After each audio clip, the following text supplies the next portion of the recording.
demokrasi, seni, ilmu pengetahuan, dan filsafat. Semua akar peradaban barat modern berpijak pada satu tempat, yaitu Yunani kuno di masa kejayaannya. Athena berdiri sebagai pusat kemilau pengetahuan dan kebudayaan dunia. Inilah kisah tentang zaman keemasan yang tak hanya menciptakan sejarah, tapi membentuk masa depan. Selamat datang di sisa sejarah. Abad kelima sebelum Masehi adalah titik balik. Setelah berhasil menahan gelombang invasi Persia di Marathon dan Salamis, Athena menjelma menjadi pusat kekuatan dan budaya.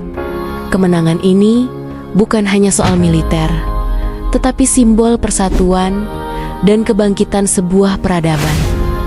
Puncaknya terjadi di bawah pemerintahan Perikles, seorang negarawan jenius yang merevolusi sistem pemerintahan dengan membentuk demokrasi langsung, di mana setiap warga lelaki bebas dapat memilih dan menyuarakan pendapat. Kebebasan politik ini memicu ledakan kreativitas, ilmu pengetahuan, dan seni yang belum pernah ada sebelumnya di dunia. Masa keemasan Athena bukan hanya ditandai oleh kekuatan politik, tetapi oleh bangkitnya seni dan arsitektur monumental. Di Akropolis berdiri megah Parthenon, simbol keindahan dan kehormatan Dewi Athena. Patung, relief, dan kuil dibangun dengan prinsip harmoni, proporsi, dan simetri yang masih digunakan dalam desain arsitektur modern.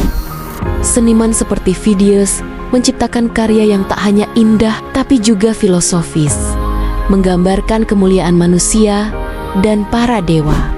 Yunani kuno adalah tempat lahirnya filsafat. Di balik keramaian agora, Sokrates berjalan, bertanya, menggugat, dan menantang pemuda untuk berpikir. Muridnya, Plato, menulis Republik, menggambarkan idealisme dalam masyarakat. Sementara Aristoteles, dengan pendekatan logika dan empirisnya, meletakkan fondasi ilmu pengetahuan modern. Tiga nama ini membentuk Trinitas Filsafat Yunani yang gagasannya masih diajarkan di universitas dunia saat ini. Yunani juga adalah panggung bagi kelahiran drama dunia. Dalam Festival Dionysia, ribuan orang berkumpul untuk menonton tragedi dan komedi. Penulis seperti Sophocles, Euripides, dan Aristophanes menggambarkan dilema manusia, konflik moral, dan kritik sosial melalui pertunjukan panggung. Teater bukan sekadar hiburan, tapi wadah pendidikan dan renungan kolektif. Hari ini, warisan Yunani hidup di antara kita. Demokrasi di parlemen, seni rupa klasik, metode ilmiah, bahkan istilah-istilah dalam sains dan kedokteran semua berakar dari kejayaan Yunani. Inilah kisah tentang peradaban yang bukan hanya membangun kota dan kuil, tetapi juga membangun cara berpikir umat manusia. Inilah puncak kejayaan Yunani zaman keemasan yang tak pernah padam.